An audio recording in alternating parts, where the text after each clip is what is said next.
pizza is my favorite food. Pizza is the one food that I can eat every single day and not get tired of it. I like more of like the deep dish style pizza. It makes me even more intrigued to try pizza from New York if I ever get to New York. The secret ingredient certainly isn't love. Nope, the secret ingredient is actually this: water. But how could a clear taste...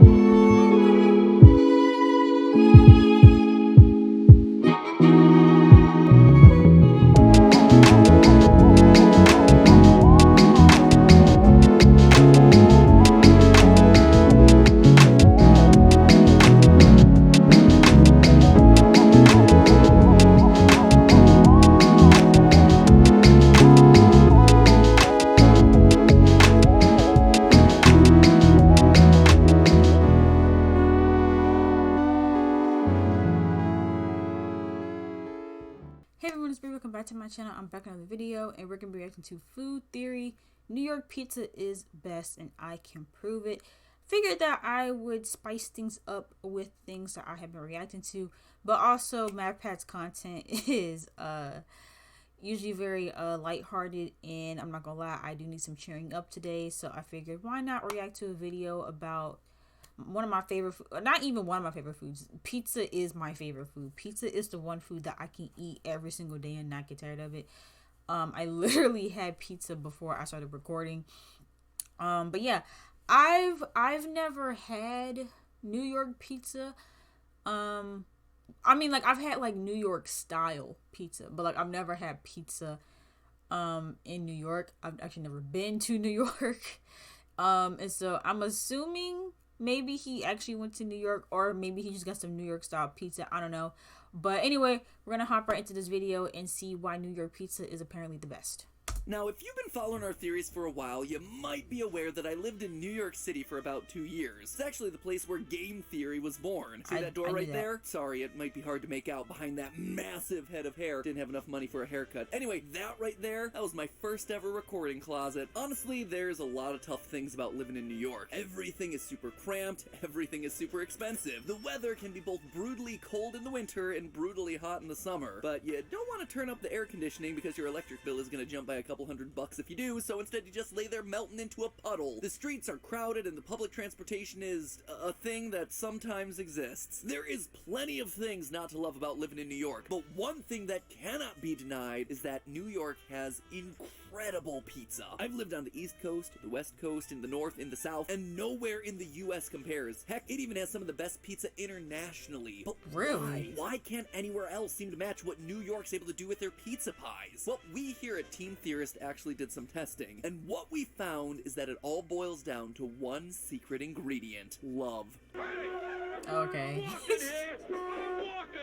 Sorry, that was a joke. We're talking about New York here. The secret ingredient certainly isn't love. Nope, the secret ingredient is actually this: water. But how could a clear, tasteless, odorless liquid make such a big difference when making a pizza pie? Yeah. My friends, you are never gonna believe it. Okay. I mean, listen, MatPat has been literally everywhere, so I feel like if anyone has a good sense of, you know, different types of pizzas from across the world, it would be him. Hello, Internet! Welcome to Food Theory, the show that smuggles water across state lines for science. Ever since that stint in New York, I've always wondered about the city's reputation as the pizza capital of the United States. Like, why? What are they doing there that's so unique that it can't be replicated in other parts of the country? If you don't know what I'm talking about, let me catch you up. New York-style pizza is defined specifically as a large pizza with a very, very thin crust. Yeah, it's thin and crispy, not gummy or chewy, but also not so crispy and hard that it's like a crack. Do y'all like thin crust, or do y'all like thick crust? I don't know why I blanked out right there. Cause I like thicker crust. I like more of like the deep dish style pizza. I just prefer thicker crust. I know a lot of people they like thin crust and they prefer thin crust, but I don't know. I never really been a fan of thin crust pizza like that. But let me know in the comments down below if y'all are fans of thick crust or thin crust pizza. It also has some real nice char on the bottom. And yet, go almost anywhere else in the country and you can't find pizza that's able to do what they do in New York. Even in some of the biggest food cities. I mean, I lived in Los Angeles for a decade, and I practically swore off pizza for those 10 years because of how bad LA pizza is. I did eventually find one place with great pizza, Grimaldi's. And wouldn't you know it, it was a restaurant that had its start in New York. But like, how hard can it truly be? It doesn't seem like it should be that difficult for literally any other part of the country. From a logic perspective, New York City's an island. It has no farms, no fields, no cows. In short, it's basically a desert for fresh local ingredients. So if anything, New York should be working at a disadvantage when it comes to the flour, cheese, and tomato that they need for a typical pie. But the truth is, the secret ingredient, the X factor, appears to be none of those things. If you ask the locals, they'll tell you that none of that other stuff matters. They'll tell you that it's all about the water. That's right, the ingredient that's clear, tasteless, odorless, and mostly evaporates while baking is apparently the key ingredient for that signature thin, crispy New York crust. But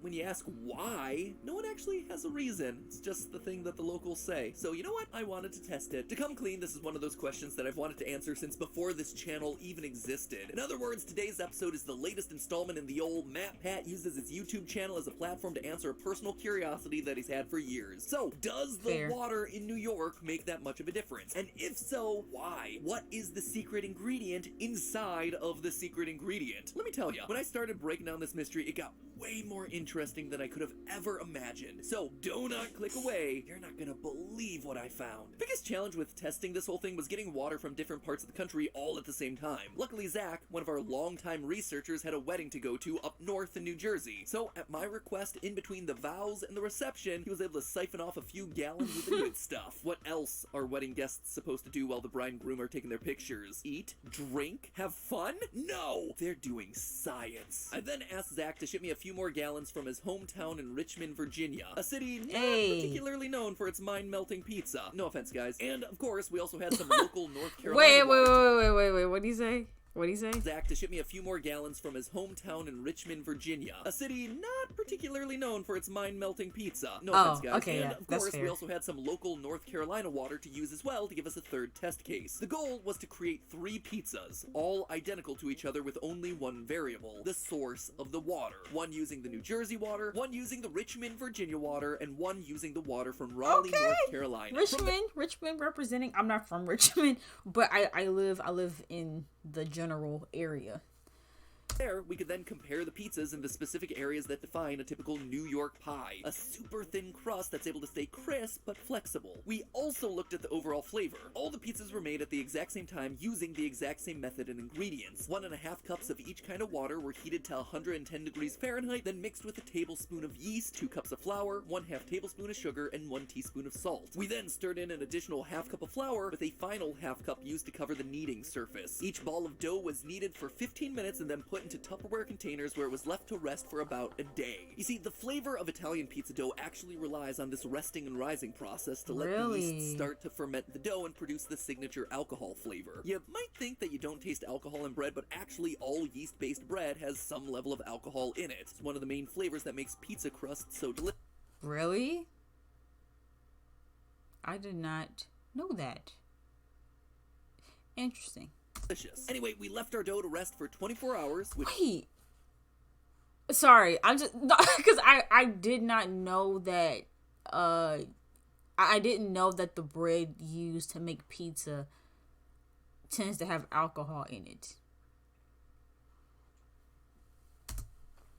I'm thinking something right now, but I don't want to say it because I don't want to sound stupid, so I'm just gonna hush. Time to proof and develop some of that flavor before we got ready to make some serious pizza. But shockingly, upon pulling the dough out of the containers, there were immediate and very obvious differences. Coming out of the resting bowls, the North Carolina dough was thick and tough. It looked like a standard dough. The Virginia dough was much wetter and more slippery. Very strange difference, but the New Jersey dough was a beast all its own. It was thin. It was slimy. It stretched much thinner and much more quickly. It was literally like soup, like a big watery oatmeal. When it came to tearing, the doughs made with Virginia and North Carolina waters were harder to tear, and when it did, the dough around the hole tended to be thick. New Jersey's dough, on the other hand, stretched very easily, which made it a lot more challenging to work with. But when it tore, the dough around it was always translucent because everything was able to stretch so thinly. In fact, to even get it to have some solid substance in order to make the pizzas, we had to feed it more flour. Real talk, guys, this was just one of those episodes that I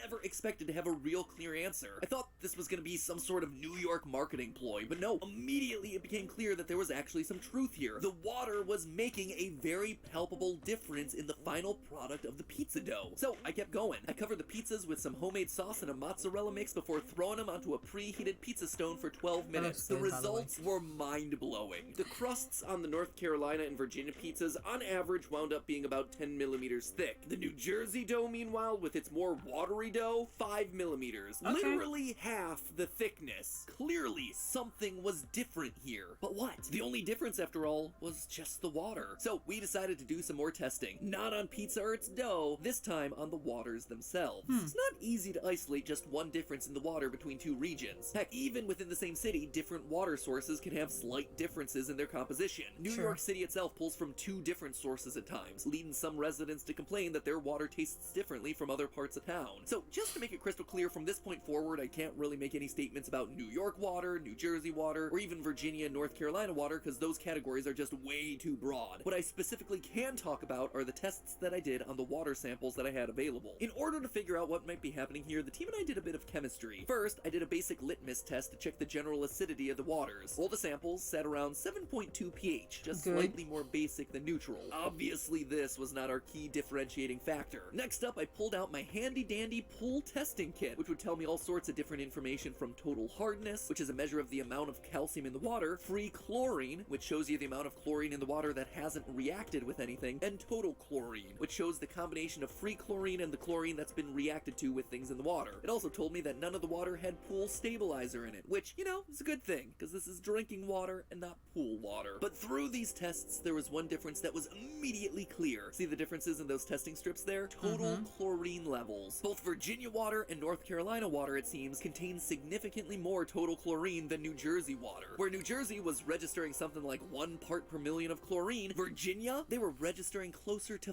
5. That's heavy, even for a pool. Alcohol and CO2, they're basically yeast poop. If you have something in the water that's poisoning the yeast, obviously you're gonna end up with less of that signature pizza crust flavor. But flavor isn't the only thing that's affected when you kill off yeast. To explain why that makes your pizza crust different, we have to zoom in to the molecular level. In bread dough, glutinous proteins line up and form chains connected by little chemical bridges called disulfide bonds. Long gluten chains can create tougher, crumblier bread. In fact, breadcrumb companies actually utilize methods to elongate the gluten chains in their dough as much as possible, thereby creating the extra crisp crunch that you expect out of a breadcrumb. On the other side of the molecular spectrum, shorter gluten chains create softer, chewier, and gummier bread. Now, when yeast dies, it releases a substance called glutathione, which is basically a partially digested gluten chain. Glutathione only has one sulfide bond, which means it can't bond with another gluten molecule and elongate the chain. The more glutathione you have, the more stubby, short gluten chains you have, and the chewier your bread. And again, some bakers want this. They'll purposely use dead yeast to create these shorter chains, resulting in softer, chewier doughs. This is the sort of stuff that's perfect if you want to make a nice, fluffy bread roll, but it's less than ideal for creating a thin, crispy pizza crust. The result? The additional chlorine in the Richmond and Raleigh water is killing off some of the yeast. That dead yeast is releasing glutathione, which is then interrupting the development of long gluten chains in the dough, thereby causing those doughs to become chewier, stodgier, and less like New York's. Meanwhile, the lower chlorine levels in New York water allow more yeast to survive. That living yeast in the New York dough then creates longer and longer chains, allowing the dough to stretch without tearing, which in turn produces the incredibly thin and crispy crust. But that's not all. There's another thing about New Jersey's water that could also be helping to make a thinner crust: fluoride. Fluoride is something that the US started putting into its water back in 1945 in an effort to help prevent tooth decay. But fluoride isn't just going to produce stronger teeth, it's also going to produce stronger bread. You see, fluoride is introduced into drinking water as the molecule NaF. NaF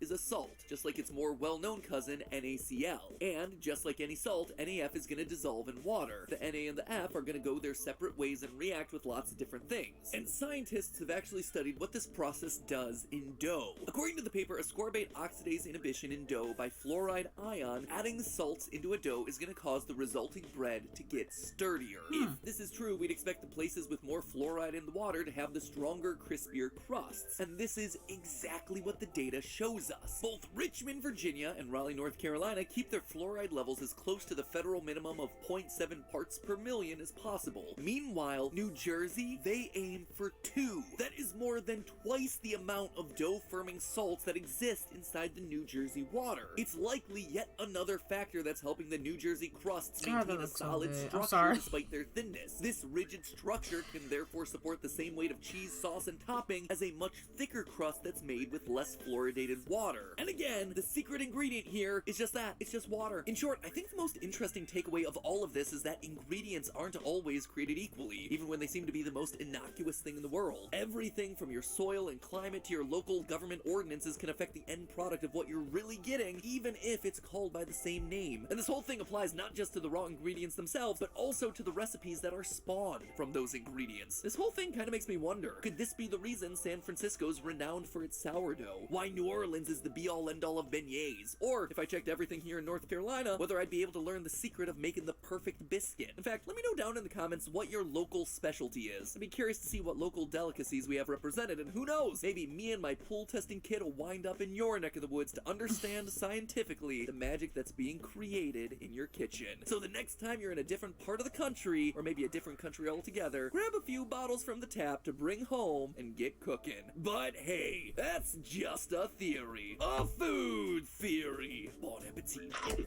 Okay.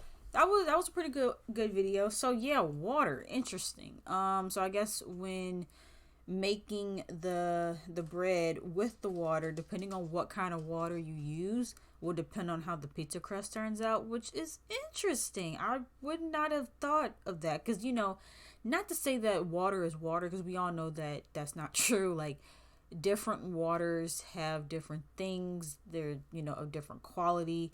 Like Dasani water, and we all know Dasani is not the best water in comparison to like maybe some spring water or something like that. And so yeah, that's interesting, and it makes me even more intrigued to try pizza from New York if I ever get to New York. Man, there's quite a few places that I want to visit in my lifetime. I'm not a fan of planes at all, and so I more so want to go to places where I can get there via car or via train or cruise, and so but I would love to hop on a train and go to New York. I need a reason to go to New York, for one, and then for two, I need someone to accompany me in going to New York. But hopefully maybe one day I'll get to visit New York. But yeah, this was an interesting video. If you guys enjoyed this video or have any thoughts about the video and how that turned out, and if you also feel like New York pizza is the best pizza, or if you like more of a Chicago deep dish style pizza, let me know what your pizza preferences are in the comments down below. If you guys enjoyed this video, make sure you guys get a big thumbs up, and don't forget to subscribe to my channel, and I will see you guys in the next video.